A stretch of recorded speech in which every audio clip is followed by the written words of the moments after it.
자, 교과서 12페이지 인간, 사회, 환경에 대한 통합적 관점 2회 단원을 수업을 하겠습니다. 혹시나 EBS 온라인 클래스 들은 학생들도 선생님하고 같이 하는 진도니까요. 동영상 시청해 주세요. 세상을 바라보는 관점에는 어떤 것이 있을까라고 했는데, 자, 크게는 세상을 바라보는 관점에서는요, 시간적인 관점, 공간적인 관점, 사회적인 관점, 윤리적인 관점 총 4가지가 있는데요. 각각의 특징을 한번 보겠습니다. 자, 시간적인 관점에서는 세상을 시간적 관점에서 바라본다는 것은 어떠한 현상이나 사건의 현재 모습이 있기까지의 시대적인 배경과 맥락을 살펴보는 것을 의미한대요. 세상을 탐구하는 데 있어서 시간적 관점이 필요한 이유는 무엇이냐? 예시를 한번 볼게요. 일본은 독도가 자국의 영토라는 왜곡된 주장을 계속해서 펼치고 있는데, 독도가 대한민국의 고유 영토라는 사실은 삼국사기, 팔도총도 등 다수의 옛 문헌과 지도에서 확인이 되고 있대요. 자, 그런데 일본은요, 독도는 일본과 관계없다는 사실을 명심하라 라고 분명히 일본이 지시를 하였다고 하는데도 현재에서는 자기네 땅이라고 우기고 있지요. 자, 그렇다고 한다면 물음 표시 한번 볼까요? 독도가 우리의 영토인 근거를 시간적인 관점에서 바라보아야 하는 까닭은 무엇이냐라는 건데, 자, 역사적인 관점에서 보자면은 선생님도 같이 필기를 할게요. 여러분도 답을 한번 써보세요. 역사적인 관점으로 보자면은 명백한 우리나라 국토이죠. 그렇기 때문에 시간적인 관점으로 세상을 바라보아야 한다라는 이유가 됩니다. 그래서 역사적인 사실을 통해서 대한민국의 영토이다. 자, 그 다음에 공간적인 관점, 세상을 공간적인 관점에서 바라본다는 것은 다양한 현상을 위치와 장소, 분포, 양상과 형성 과정, 이동과 네트워크 등의 공간적인 맥락 속에서 살펴보는 것을 의미하는데, 세상을 탐구하는 데는요, 공간적인 관점이 필요한 이유, 공간 속에서 서로 영향을 주고받으며 얽혀있는 인간, 사회, 환경의 관계를 파악하는 데 도움을 주기 때문에 공간적인 관점이 필요하다라는 겁니다. 자, 사회적인 관점. 특정한 현상이 나타나게 된 배경을 사회 구조 및 제도의 측면에서 분석하고 대안을 살펴보는 것을 의미한대요.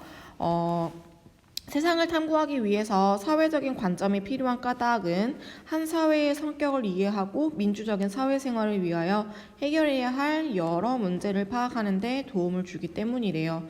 이러한 사회적인 관점의 탐구를 위해서는 개인이나 집단의 행위에 영향을 끼치는 각종의 정치적, 경제적, 문화적 제도, 그리고 민주주의 사회에서 시민의 권리와 의무 등을 이행하는 데 관심을 가져야 한다라고 하는데, 대표적인 예시가 우리 민주주의 사회에서 시민의 권리와 의무를 이해하는 데 관심을 가지는 거, 행위가 뭐가 있냐면요, 투표가 되겠죠.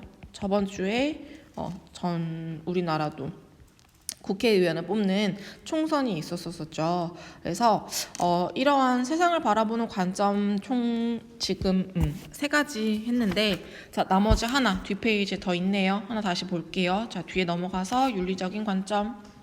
세상을 윤리적인 관점에서 바라본다는 것은 인간의 행위가 도덕적인 차원에서 인정받기 위한 기준을 탐색하고 바람직한 삶의 모습을 살펴보는 것을 의미한대요.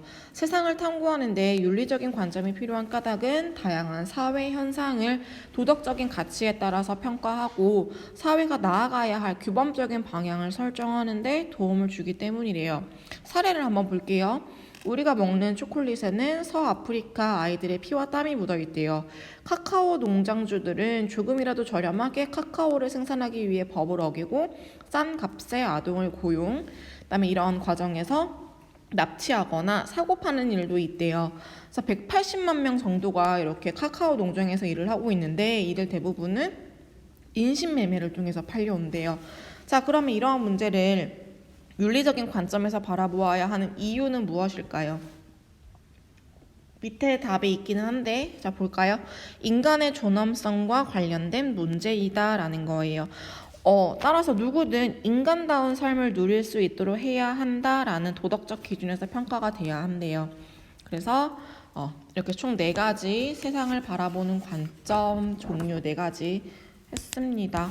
자, 근데 지금 중요한 것은요, 시간적인 관점, 공간적인 관점, 사회적인 관점, 윤리적인 관점 다 모두 필요하다라는 거예요. 어느 하나 빠져서는 안 될 중요한 거라는 건데, 이렇게 필요한 것들을 우리가 다 가지고 다 같이 살아가는 사회에 협동하며 살아야겠죠. 통합적인 관점이란 무엇이고, 그럼 왜 필요하느냐? 자, 이 4가지를 모두 다 통틀어서 우리는 통합적인 관점이라고 하는 겁니다. 즉, 인간사회, 국가, 지구 공동체 및 환경을 개별 학문의 경계를 넘어 종합적으로 이해하는 것이다. 즉, 남에게 해로운 행동하지 말고 나만을 위해서 사는 이기적인 행동하지 말고 남을 위해, 타인을 위해 다 함께 살아가는 세상을 만들어보자 라는 게 바로 통합적인 관점입니다. 오른쪽에 교과서 15페이지 한번 표를 보면서 얘기를 해봅시다. 자, 가장 가운데에 주제가 나와 있죠. 우리나라의 고령화 현상 어떻게 바라볼 것인가? 자, 그럼 시간적인 관점을 대입해 보자면은 65세 이상 고령 인구 비율이 왜 이렇게 늘어났느냐? 산하 제한 정책이 추진되었대요. 산하 제한 정책이라는 것은 출산율을 낮추자라는 거죠. 그다음에 소득 증가, 의료기술의 발달, 평균 수명이 증가하면서 고령화가 진행이 되었다. 같이 나아가고 있는 거네요. 그러니까 언제부터인 거야? 우리나라는 1960년대부터는 계속해서 고령화가 진행이 되어가고 있었다라는 거예요. 그 다음에 공간적인 관점 볼게요. 농촌과 도시의 고령 인구 비율 했는데 젊은 층이 더 나은 일자리나 교육 환경 등을 찾아서 도시로 꾸준히 빠져나가면서 농촌 지역의 고령 인구 비율은 도시 지역보다 매우 높게 나타난다. 그래서 시골의 어느 마을 같은 경우에는요. 근 10년간 한 명의 출생도 없었던 마을도 있다라고 하고요. 그래서 농촌 같은 데 가면은요, 소아과나 산부인과는 잘 볼 수가 없어요. 출생률이 없어서 그렇습니다. 자, 사회적인 관점 볼게요. 고령화가 진행이 되면서 노년 부양비는 점점 높아진대요. 자, 노년 부양비라고 하면은요, 노인을 먹여 살리는 인구가 되겠죠. 그러니까 비용이 되겠죠. 그래서 이에 따라서 노인 부양을 위한 사회복지 부담도 함께 늘어나게 된다라고 하는데 2040년이 되면은요. 노인 인구가 58점 절반이 될 거래요. 노년 부양비가 58%나 될 거래요. 자, 노부모 부양에 대한 책임의식의 변화, 고령화가 진행되면서 노인 부양은 가족만의 책임이라는 가치관은 약화되고 가족과 정부, 사회가 함께 노력해야 한다는 사회적, 윤리적 가치관이 널리 퍼지고 있다라고 하는데 부모 스스로 해결해야 된다라는 의식도 많이 높아지고 있고요. 반대로 정부가 많이 도와줘야 한다라는 것도 늘어나고 있죠. 반면에 가족이 해결해야 된다라고 하는 것은 98년도에는 89.9%였는데 지금 2020년이죠. 2014년도에는 31%까지 감소를 했고요. 그러면 2010년이라고 한다면 지금 20년이죠. 2020년이라고 한다면 31.7%보다는 더 하락하지 않았을까라는 생각이 듭니다. 자, 우리나라 고령화 현상 어떻게 볼 것인가? 자, 우선은 비율의 기준을 정의된 기준을 한번 볼게요. 자, 65세 이상의 인구를 우리는 노년층이라고 얘기를 하고요. 필요한 친구들은 선생님이 필기하는 거 같이 책에다가 써주시면 좋겠죠. 자, 그 다음에 65세 이상의 노년층이 7% 이상이면은 고령화 사회라고 얘기를 하고요. 그 다음에 노년 인구가 64세 이상의 인구가 14%를 차지하면은 고령사회라고 얘기를 하고요. 그 다음에 20%가 이상이라고 하면은 초고령사회라고 표현을 해요. 이거는 이제 전 세계적으로 공통된 얘기예요. 자, 그런데 지금 현재 일본은 초고령 사회에 진입을 했고요. 아직까지 우리나라는 고령 사회에 속하고 있어요. 그런데 일본이 14%에서 20%가 진행되는 그 기간보다 우리나라가 훨씬 더 속도가 더 지금 빨리 진행이 되고 있다라는 거예요. 그러니까 대비를 할 수 있는 시간이 부족한 거죠. 다른 선진국에 비해서. 그러다 보니 고령화에 대한 문제가 심각해지고 있는 겁니다. 자, 그렇다고 한다면 통합적인 관점에서 바라보아야 하는 저기 퀘스천 문제에 통합적인 관점에서 바라보아야 하는 이유는 무엇일까라고 하는데 어느 하나 빠지면 안 되겠죠. 시간적인 관점이나 공간적인 관점이나 혹은 사회적인 관점이나 윤리적인 관점 다 포함해야 되는 겁니다. 그래서 밑에 설명 볼게요. 위 사례의 고령화 현상을 단순히 시간적 관점에서만 바라보고 분석하면은 고령화의 정도가 도시와 농촌이라는 공간적 차이에 따라서 다르게 나타난다는 사실도 놓칠 수가 있고요.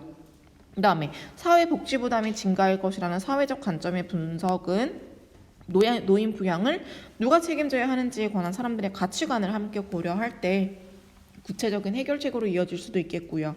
그래서 어느 한 관점만 바라보기에는 한계를 지닐 수밖에 없겠죠. 자, 따라서 우리는 사회 현상을 탐구할 때 통합적인 관점에서 문제를 바라보고 해결하려는 노력을 기울여야 한다라는 겁니다. 자, 그래서 이렇게 고령화 현상을 바라봤을 때 총 4가지 관점이 필요하다라는 것까지 했고요. 자, 스스로 확인 볼게요. 스스로 확인을 보면은요, 지금 문제가 총 3가지가 나와 있는데 1번, 2번은 단답형이고요. 3번은 서술해보자 라고 했죠. 자, 3번은 같이 해볼게요. 사회 현상을 탐구하는데 통합적인 관점이 필요한 이유는 무엇이냐? 복잡한 현상을 자, 여러분도 한번 같이 답을 해볼게요. 복잡한 현상을 정확하게 이해할 수 있고 그 다음에 한 가지 관점으로만 바라보아서는 안 되는 거죠. 바라보고 문제를 해결할 시, 문제 해결 시 한계가 발생한다. 그렇기 때문에 통합적인 관점이 필요하다라는 겁니다. 자, 그래서 오늘 과제는요, 1번, 2번이에요. 자, 1번, 2번에 대한 단어는요, 단답형이거든요. 이거는요, 선생님이 네이버 폼으로 제출할 수 있도록 해놓을게요. 네이버 폼으로 제출하시면 돼요. 과제방에 답글 쓰시는 거 아니고요. 네이버 폼으로 제출하시는 겁니다. 동영상 듣지 않고 마음대로 과제방에 올리거나 혹은 과제 제출 안 하면은 출석 체크 인정하지 않겠습니다. 그래서 항상 선생님께 동영상 올려놓으면은 동영상을 꼭 다 듣고요. 그 다음에 거기에 따른 과제를 제출하시면 되겠습니다.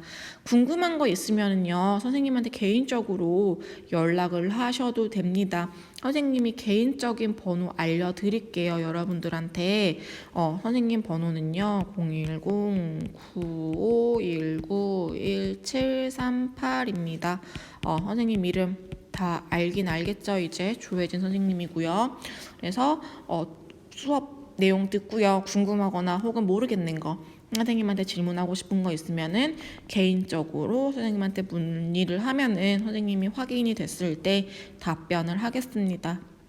이 번호 다른 것으로 남발하지는 않겠죠. 다른 나쁜 악용하지는 않겠죠. 그래서 오늘의 과제는요 1번, 2번이고요. 과제방에 제출하는 것이 아니라 우리 출석 체크하는 것처럼 네이버 폼으로 선생님에게 답변해서 제출하시면 됩니다. 자, 오늘 수업은 여기까지